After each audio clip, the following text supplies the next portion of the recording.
কচি হাতটা কাবা ঘরের দিকে দিয়া ঘরের মধ্যে হাতটা তুলে বলে, মালিক আমার বাবারে তুমি মাইরো না। আমরা যদি 4টা বোন না হইয়া ভাই হইতাম, আমার বাবার পিছনে লাঠি ধরতে পারতাম। আমরা 4টা বোন কি করব? মেয়েরা তো অবলা। আল্লাহ তুমি আমার বাবারে কখনো মায়ের খাওয়াইও না। ও বাবা, মেয়েরা কিন্তু বাবার লাগে যায় নামাজে বসে বসে কান্দে। এই জন্যই মেয়েদেরকে কখনো ঠগাইও না বাবা, মেয়েদেরকে ঠগাইও না। আজকে অনেক কতগুলা বাবা আছে মেয়েদেরকে ঠগাইয়া পোলাগো বড় লোক বানাই থিয়ে যায়। কথা কও না কেন? বুড়া মহিলা লোক, কপালে জুতার বাড়ি তোমার। তুমি মরার পরে সবচাইতে বেশি কান্দে মেয়েরা। এই মাইয়া গুলের ঠগাই কয় টাকা খরচ করে বিয়ে দিচ্ছে না, মগার মগা শরীয়ত বানাইছো। মেয়েদেরকে ঠগাইয়া পোলা দামরা গুলারে বড় লোক বানাইতে হয়ে যাও, যেগুলা হিরোইন খায়, গাঞ্জা খায়, এক ওয়াক্ত নামাজ পড়ে না, মসজিদে একটা টাকাও দান করে না, বাপের কবরে কাজ দিয়ে তাইরে নাইরে গান গায়। আর মেয়েরা যায় না মজে বসে এখনো কাম দেয়।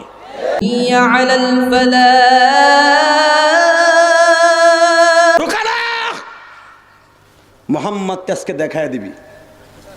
রোকানারে 16 দিন আগের থেকে কুত্তা মাতাইছে, অস্ট্রেলিয়ার কুত্তা খাওয়াইছে মোহাম্মদ রে, খালি একটা কুস্তির মাঠে আসার দিবি। আমি আর ওয়াজি করব না, না আমার মন মতোই তৈব না, হয় নাই না, হইব না, হইব, ঠিক আছে। খামোশ। হ্যাঁ, সাইন দাও দিছে আমার নবীর চাচা, যদিও তার দলের লোক না, এদিক তাকাও, কিন্তু আমার নবীকে জানের চাইতে বেশি ভালোবাসতো। ডাইরেক্ট দরখাস্তটা বগলে লইয়া, আপনারা যারা মক্কায় গেছেন তারা জানেন মাকামে হুজুন, যেখানে খাদিজার বাড়ি, জান্নাতুল মুআল্লা কবরস্থান থেকে 2 তলা উপরে মা খাদিজার বাড়ি। মারহাবা বলবেন না? আমি ইলিয়াসুর রহমান জিহাদি 2004 সাল থেকে হজে যাই। হজ আর উমরা দিয়ে কতবার আল্লাহ নিছে পাসপোর্ট ছাড়া বলতে পারবো না।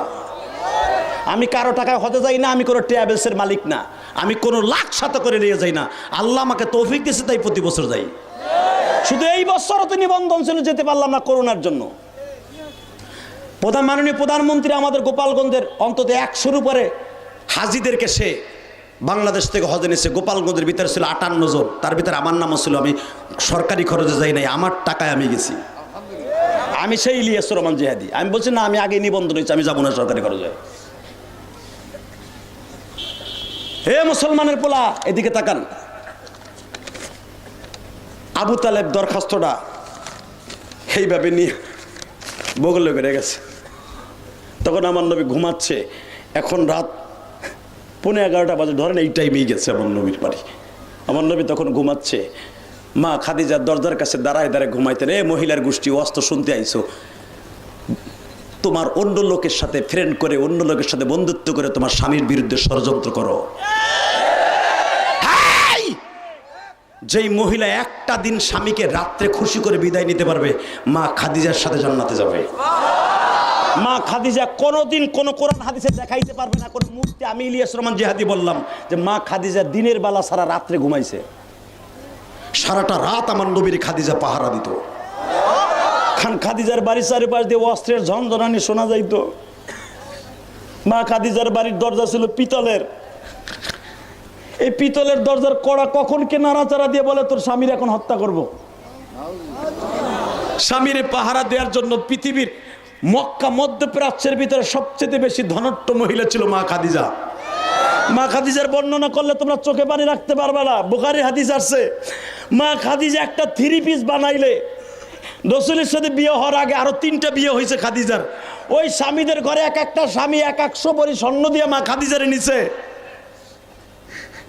মা খাদিজা যখন নবীর সাথে বিয়ে হয় তখন মা খাদিজার 350 ভরি স্বর্ণ ছিল। এই স্বর্ণগুলো সব আল্লাহর রাস্তায় বিলাই দিছে। মা খাদিজা একটা 3 পিস বানাইলে, এদিকে তাকাও, বানানো কথা আমি বলি না, কিতাবুল লিবাস পড়ে দেখো, মা খাদিজার নবীর 11 জন বিবির স্ত্রীর খবর পড়ে দেখো। বুখারীতে আছে, আনাস ইবনে মালিক বলেন আমার নবী খাদিজার কথা বলে বসে বসে মসজিদে নববীতে কাঁদতো। আমরা নবীর কান্না থামাইতে পারতাম না। নবী বলতেন আমার খাদিজা আমার দুঃখের দিনের বান্ধবী ছিল।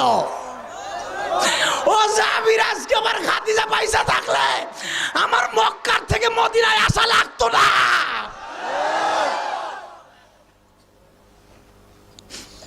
আর খাদিজার ইন্তেকালের আগে নবী কখনো হিজরতের চিন্তা ভাবনাও নেয় নাই। এদিকে তাকাও, এখন কানবা।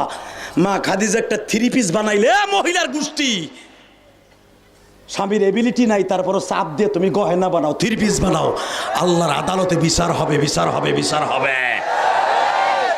মা খাদিজা একটা 3 পিস বানাইলে ওই 3 পিসটা 1 মাসের ভিতরে আর পড়ার চান্স পাইতো না। যখন অন্য ঘরে ছিল, এত কাপড় চুপের, এত অলংকার মা খাদিজার ছিল। নবীর সাথে যেদিন বিয়ে হইল, নবীর সাথে বিবাহ হইবার পরে আমার নবী একটা কাপড় দেখতেন, মা খাদিজার ডুমা বানায় পড়তেন। অর্ধেক গোসল করে নাইরে দিতেন, অর্ধেক শরীরে লাগাইতেন। লজ্জায় কোনোদিন মা খাদিজা, 10ই মুহররম ছিল তখন তাদের ঈদের দিন, রমজানের ঈদ তো নাজেল হয় মদিনায় আসার পরে। মা খাদিজা যতদিন বেঁচে ছিল 10ই মুহররম ওই ডুমা পয়রা কোনোদিন বান্ধবীর বাসায় যাইতো না। আবার নবী কেন খাদিজার বান্ধবীদের বাসায় বাজার পাঠাইতো? বুখারী শরীফ খুলে দেখো, নবী নিজে খাদিজার বান্ধবীদের বাসায় ইন্তেকালের পরে নিজে নবী বাজার করে তাদের বাসায় পৌঁছায় দিত। কারণ নবীর সাথে বিয়ে দিছে তার বান্ধবীরা। আর তোমার দেশের বান্ধবী এক বান্ধবীর 14 জনের সাথে প্রেম করায়। কথা কর না কেন? তোর এক বন্ধু 30টা মাইয়ার লগে সেটিং লাগায়। তোর এই বন্ধুর কপালে জুতার বাড়ি। তোর বন্ধু তোরে গাঞ্জার পুটলা ধরাই দেয়, তোর বন্ধু তোরে হিরোইনের পুটলা ধরাই দেয়। একটা স্বর্ণের মতো, প্রিন্সের মতো একটা স্কুলের ম্যাট্রিকের ছেলে এসএসসি পাস করবে কি, তারে ধরাই দিছি। আবার আজকে পুলিশকে দোষ দেয় বেটা, প্রশাসনে দোষ দেয়, জুতা দিয়ে বাইরামু। প্রশাসন কি ছাতা করবে বেটা? সবচাইতে বড় লিডার হলো তোর বাবা মা। তোর বাবা মাই পারলো না তোর রিসা ফিরাইতে, একটা ওসি একটা থানায় বসে কি করবে? প্রশাসনের দোষ দেশ, কপাল পরা বদমাইশ। পুলিশে দোষ দেখায়। পুলিশ কিছু কিছু পুলিশ আছে পকেটে আবার ঢুকাই দেখিয়ে দেয়, আলাদা ব্যাপার। কিন্তু মনে রাখো, সমস্ত পুলিশ খারাপ না, এমনও প্রশাসন আছে। ডিআইজি হাবিব ভাই আমার আপন আত্মীয়, এমন কোনো মাস নাই 2-1বার কথা হয় না। এই তো কয়েকদিন আগেও কথা হলো। এই সমস্ত পুলিশের অন্তরে ভয় আছে, মরার ভয় আছে। বহুত পুলিশ এই করোনায় মারা গেছে, তোমরা তো জানো না। রাজারবাগ হসপিটালে এক সময় 3000-এর উপরে পুলিশ করোনা রোগে আক্রান্ত হয়েছিল। কারণ তারা রাস্তাঘাটে ধুলা বালুতে করোনা রোগে আক্রান্ত হয়ে তারা কত সন্তান এতিম বানায় চলে গেছে। খবরও জানো না তোমরা? কষ্ট হইতেছে? মাত্র 2টা মিনিট। আরে ভাই আরে আর পারতাছি না। পয়সা দিবা? পয়সা দিবা? মাগনা শুনে যাবা না তো? এ আমার মা বোনেরা, একটা কাপড় মা খাদিজা 12 হাত কাপড়ের 6 হাত করে মা খাদিজা পরতেন। আলহামদুলিল্লাহ বলেন না? এই খাদিজা রাত্রে ঘুমাইতো না, দিনে ঘুমাইতো। দরজার সাথে টেক লাগাইয়া দাঁড়ায় থাকতো কখন কে আসে। হঠাৎ করে রাত 11:30 থেকে 12টার সময় আবু তালেব আসছে। টাক টাক টাক, দরজা খোলো। মা খাদিজা ঘরের থেকে আওয়াজ দিছে, মাকামে হুজুন। কে? আনা ইবনে আব্দুল মুত্তালিব, আনা আবু তালেব। আব্বা, চাচা শ্বশুর তো, আপন চাচা শ্বশুর তো। আর এই খাদিজার সাথে, খাদিজা হলো আমার নবীর মহারানা। খাদিজার সাথে যখন নবীর বিয়ে হয়, সমস্ত মহরের টাকাটা আবু তালেব দিয়ে দিছে। কারণ নবীর পকেটে তো পয়সা নাই মিয়া, চাচাই দিয়ে দিছে, বাপের কাম করছে। এই জন্য খাদিজা তাকে অনেক ভালোবাসতেন। আব্বা আসছেন? হ্যাঁ বসেন। বাতিজার খবর কি? এবার আওয়াজ দিও। আব্বা, আপনার বাতিজা দাওয়াত ও তাবলীগের কাজ শেষ করে একটু রিল্যাক্সে ঘুমাচ্ছে। বৌমা, এইটা হলো দাওয়াত ও তাবলীগের বড় কাজ, করতে কও, জরুরি কথা আছে। ঠিক এই ভাষায় হাদিসে জরুরি কথা আছে, মান সম্মান সব শেষ হয়ে যাবে, ভাতিজা এই দেশ থেকে চলে যেতে হবে। কোনো সমস্যা?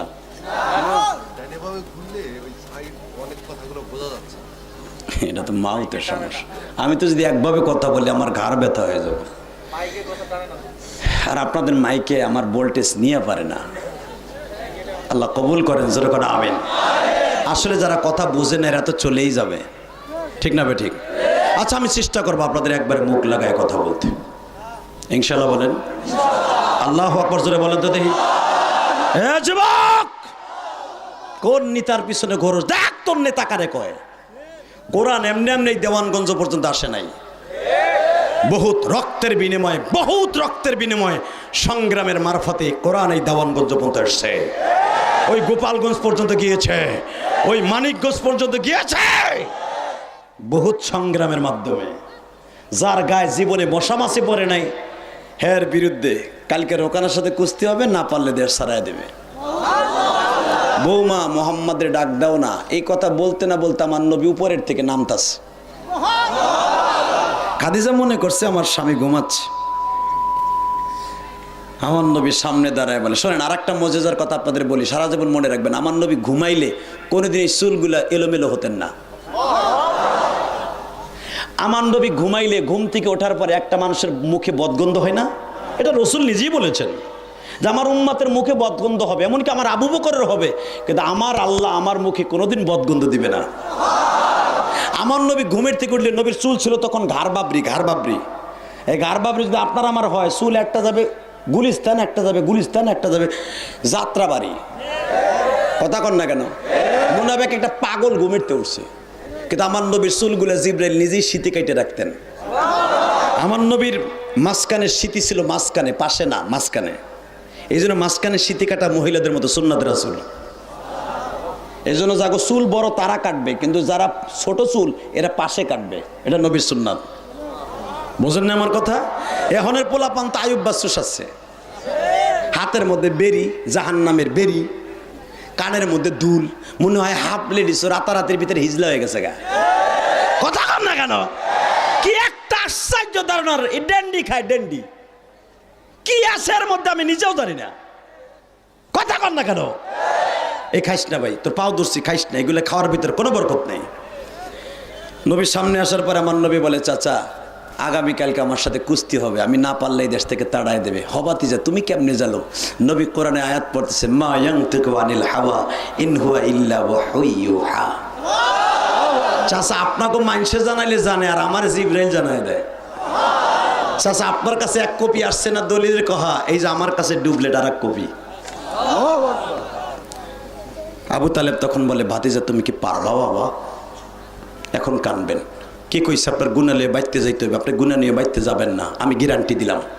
আপনি গুণা এখন এই স্কুল মাঠে রাইখে যাবেন। ভাতিজা তুমি কি পারবা গো বাবা? আমার নবী বলে, চাচা দেখা যাবে ইনশাআল্লাহ।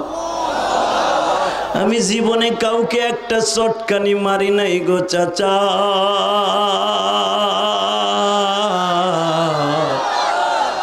আমি জীবনে কাউকে একটা থাপ্পড় মারি নাই। যদি আগামীকালকে আমার গায়ে এসে পড়ে আমি তারে ছাড়ব না। এ বাজান, আমার নবীর মাক্কি জিন্দেগিতে শুধু একদিনই অ্যাকশন, মুসলমানের অ্যাকশন, ডাইরেক্ট অ্যাকশন। কথা বল না কেন? এই ম্যাকরন, মুসলমানের অ্যাকশন দেখো নাই? মুসলমানের অ্যাকশনের কাছে তুমি মাপ চাইতে বাধ্য হয়েছ, কারণ মুসলমান নামাজ রোজা ঠিক মতো করে না। দল পলিটিক্যাল হিসেবে যেটা মনে সেটা করতে পারে, কিন্তু নবীর গালি দিলে তখন আর কোনো দল থাকে না।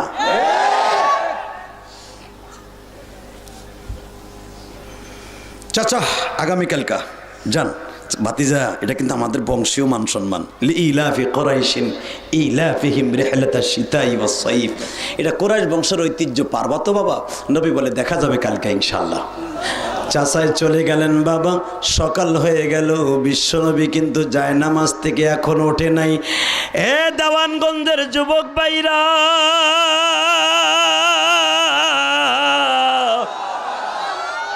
এখন ইমানটাকে তাজা করে ফেলো। আমি জানি না কার মা নাই কার বাবা নাই গো, চোখের পানিগুলো ছেড়ে এখন এই মাহফিলকে সাক্ষী রেখে যাও। আমার এতিম নবী তখন তো বাবা নামাজ ফরজ হয় নাই, মা খাদিজা যতদিন বেঁচে ছিলেন নামাজ ফরজ হয় নাই। খাদিজার স্বামীর পাশে বসে রিল্যাক্সে অনেক কথাগুলো বুঝাইতেছে, মাথা গরম করা যাবে না, বেঈমানগুলো যা বলছে তাদের কথা শুনে যাবেন। আমার নবী বলে খাদিজারে দোয়া করিও, আমি সহজে কারো গায়ে হাত তুলবো না, গার উপর আইসা পড়লে তখন বেঈমানগুলোর ছাড়বো না। এটাই নবীর শিক্ষা। আমার নবী মাঠে যাওয়ার আগে বাবা খাদিজা ছোট্ট মেয়ে 11 বছরের মেয়ে ফাতেমাকে ডাক দিয়া বলে, ও ফাতেমা, জি আম্মি বলো তো মা কি? কাবা ঘরের সামনে যে দেখো বেঈমানগুলো তোমার বাবার বিরুদ্ধে কি ষড়যন্ত্র করে গো। ছোট্ট 11 বছরের ফাতেমা রুমালটা শরীরে লাগাইয়া বাবা পাগলের মতো ছুটে আসলেন, দেখি আমার বাবার বিরুদ্ধে কে কি ষড়যন্ত্র করে। ও বাবা, যে দেখে উতবা ইবনে রুবিয়া, যেই বেঈমানের কথা কোরআনে আসছে, উতবা বিন রুবিয়া বলে, ফাতেমা রে, আজকে তোমার বাবার শেষ দিন, তোমার বাবা কি এমন কাজ করব জীবনের তরে তোমরা এতিম হয়ে যাইবা।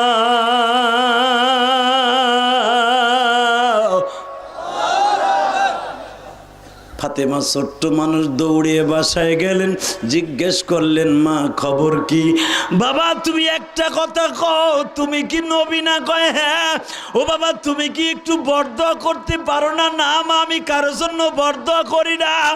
বাবা তুমি শুনছো তোমারে বলে তারা আজকে মেরে তাড়ায় দিবে।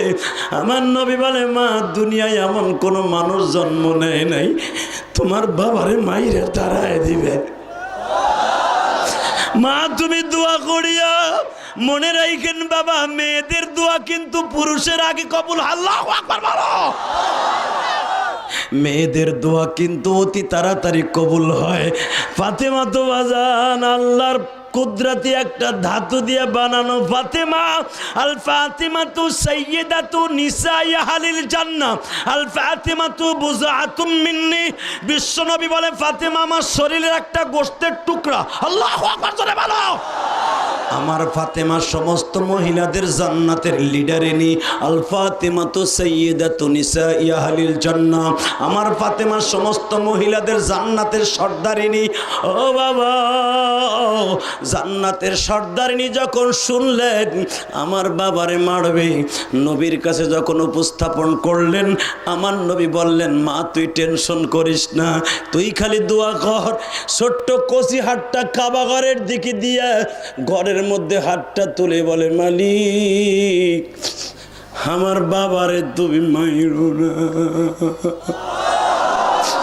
আমরা যদি 4টা বোন না হইয়া ভাই হইতাম, আমার বাবার পিছনে লাঠি ধরতে পারতাম। আমরা 4টা বোন কি করব? মেয়েরা তো আবোলা। আল্লাহ তুমি আমার বাবারে কখনো মায়ের খাওয়াইও না। ও বাবা, মেয়েরা কিন্তু বাবার লাগে যায় নামাজে বসে বসে কান্দে। এই জন্যই মেয়েদেরকে কখনো ঠগাইও না বাবা, মেয়েদেরকে ঠগাইও না। আজকে অনেক কতগুলা বাবা আছে মেয়েদেরকে ঠগাইয়া পোলাগো বড় লোক বানাই থিয়ে যায়। কথা কও না কেন?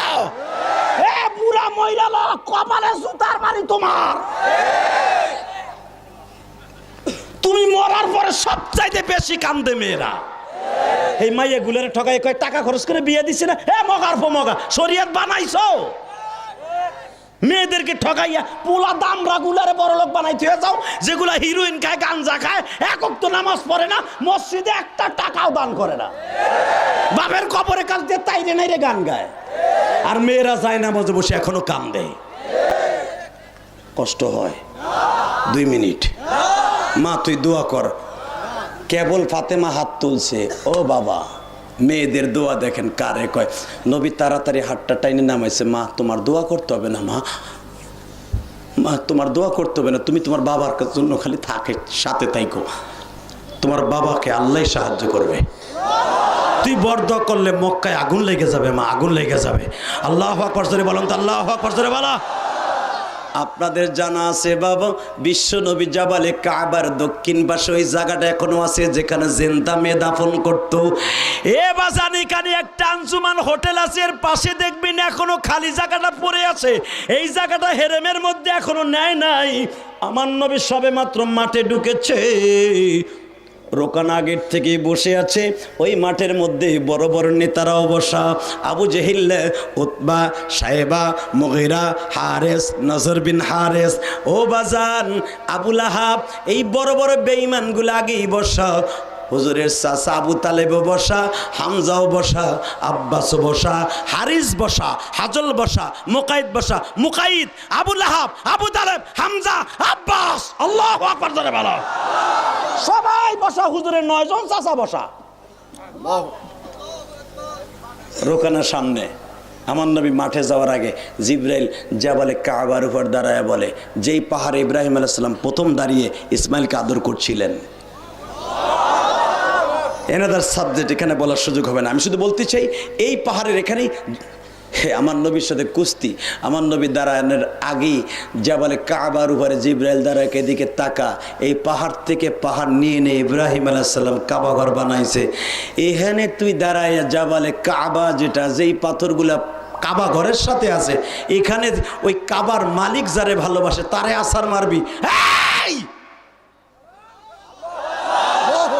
এবার যদি আওয়াজ না দাও লুল হইয়া মরবা। জিব্রাইল কয়, যেই চোখ দিয়ে নবীর দিকে তাকাবি, চোখের জায়গায় চোখ থাকবে, পাওয়ার থাকবে না।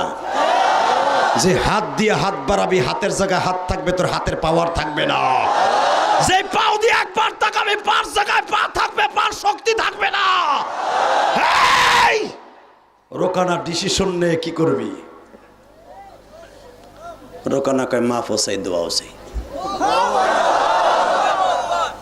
আর হবে না। এই আওয়াজ হতে পারে না, এই আওয়াজও হতে পারে না। এবার প্রমাণ করে দাও দেওয়ানগঞ্জের মুসলমান, তুমি দেওয়ানগঞ্জ জামালপুরের সন্তান, আমি বীরত্তম গোপালগঞ্জের সন্তান। আওয়াজ দিয়ে দেখায় দাও, জিব্রাইল যদি বিশ্বনবীর পক্ষে কাজ করতে পারে, এখনো পর্যন্ত কোরআনের পক্ষে, নবীর পক্ষে, ইসলামের পক্ষে যারাই কাজ করবে, আল্লাহ জিব্রাইল দিয়ে তাদেরকে সাহায্য করবে।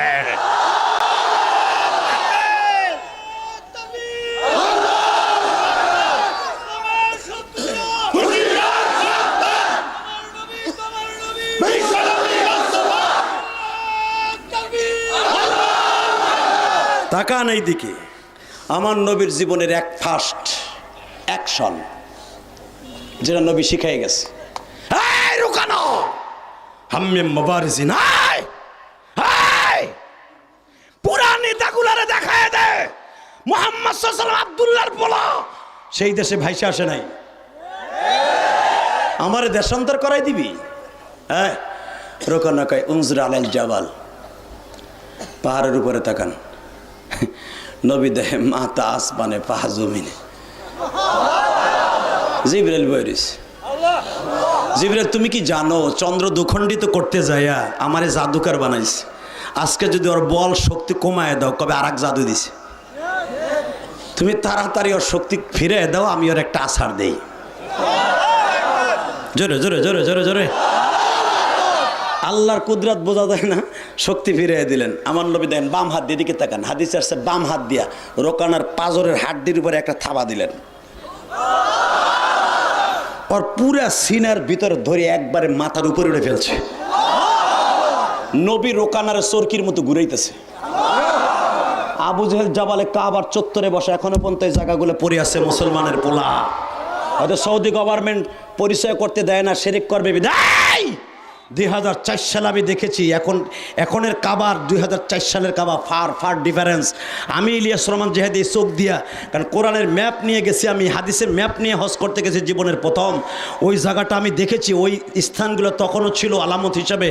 বেঈমান আবু জেহেল যেখানে বসে বলছিল, এই উতবা, এই সাহেবা, মুহাম্মদকে ধর। তখন হুজুরের চাচা আবু তালেব কি বলছিল এখন প্রমাণ হবে। আবু তালেব কিন্তু আমাকে দলের না তখন। আবু তালেব বলছিল হামজারে যদি একটা বার ভাতিজার গায়ে হাত দেয় রক্তের বন্যা বয়ে দিবি। এই হামজা, একটা হাত যদি ভাতিজার গায়ে আসে পাল্টা আক্রমণ করবি। এখনো পর্যন্ত মাত্র 2-3 জন ভাই ছাড়া সবাই মোহাম্মদের পক্ষে। আমরা দল হয়তো 5 ভাই 5টা করতে পারি, কিন্তু আমার নবী আমার কাছে জানেন নবী। কথা বলেন না কেন? আরো জোরে বলেন। নবীর জন্য ইসলামের জন্য কাজ করার দরকার আছে না নাই? হাউজে কাউসার খাওয়ার দরকার আছে না নাই? হাউজে কাউসার খেতে হলে 5 ওয়াক্ত নামাজ পড়তে হবে। নবীর বিরুদ্ধে যারা কথা বলে তাদের বিরুদ্ধে আন্দোলন করতে হবে, কিন্তু জিএমবির রাস্তায় নয়, ইসলামের রাস্তায়। জিএমবির কাছে নাম দিয়ে পেট্রোল বোম আমার বা গাড়ি পোড়াবে, এটার নাম জেহাদ নাই, এটার নাম জঙ্গি। কথা বলে না কেন? কিন্তু জেহাদ আর জঙ্গি এক হতে পারে না। দর্শক কমেন্ট করতে ভুলবেন না। على الفلاح